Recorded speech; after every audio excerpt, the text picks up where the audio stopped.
Did I spend too much money on this week's book haul? Perhaps. Am I going to learn my lesson for next time? Most definitely not.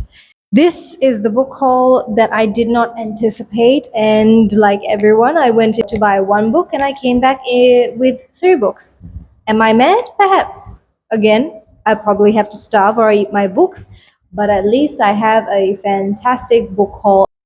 Let me get into it before I lose focus once more.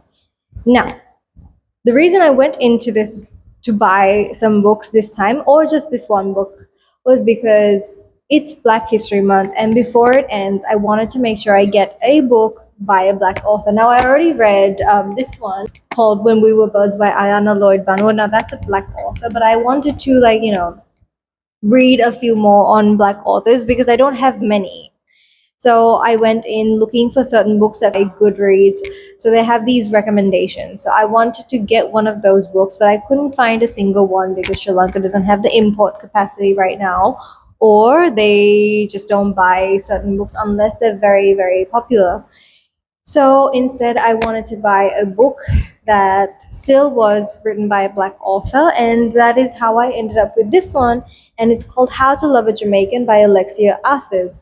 Now, the book is stunning, and so were the reviews. And let me just read out the blurb to you guys so you kind of understand why I bought it. Tenderness and cruelty, loyalty and betrayal, ambition and regret. These are the tensions at the heart of Alexia Arthur's debut book about Jamaican immigrants and their families back home. Some stories ask big questions about the things that define a person, others explode small moments of deep significance and lasting effects. Sweeping from close-knit island communities to the streets of New York City, How to Love a Jamaican offers a portrait of a nation, a people, and a way of life.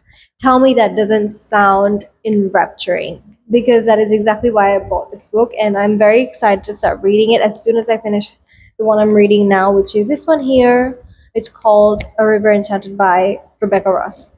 So it speaks to me a little bit because it's talking about immigrant families living and how how it's so different when you go to a city like New York when you are from an island community. And I feel that because when I moved to Sydney, I it feels so different to the community we have in Sri Lanka, again an island.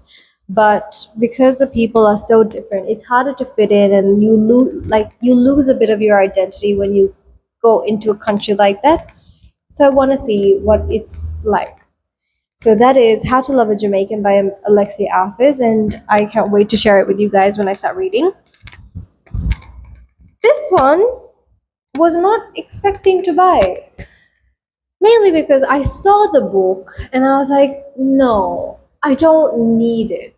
And then I looked at the price. I was like, I was planning on buying a book that was 3,600 anyway. Might as well buy a book that's 1,500 and split the cost between three books instead. And that's how I ended up with three books instead of one book.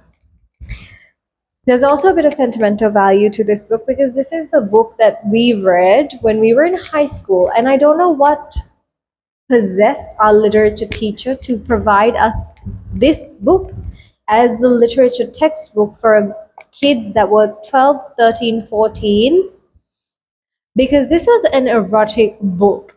And during puberty, why would you recommend such a book to a small bunch of perverts? Because I feel like this set the tone for my entire childhood, like my teenage and pubescent years, as well as my 20s and now going into my 30s. So without further ado, this is Across the Nightingale Floor by Leanne Hunt. It's set in feudal Japan. I will read the first two paragraphs to you guys. I don't want to, do too much.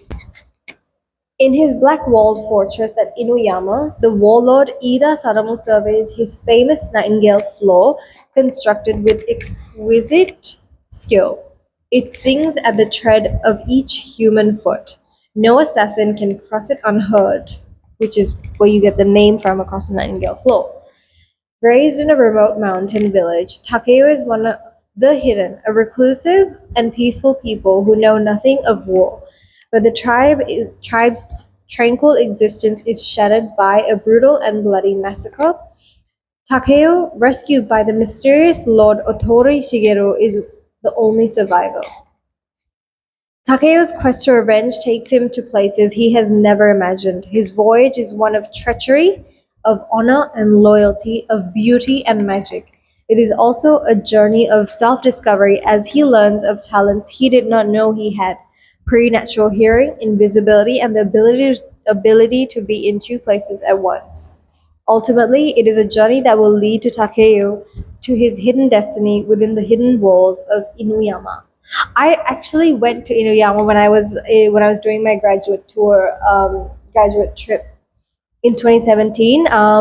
I believe Inuyama is in Nagoya, and I didn't get to do the boat ride, but the castle was 100% beautiful. There's also like beautiful temples there, but yeah, so exciting, and that's the reason I got this book. And because I got this book, I thought, hey, why not just get the book after that as well?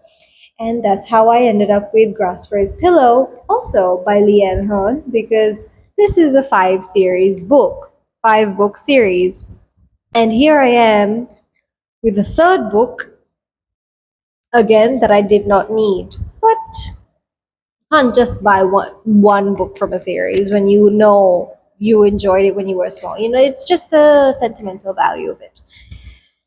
I'm not going to read the blurb of this one. I will read it when I'm about to read it, if that makes sense.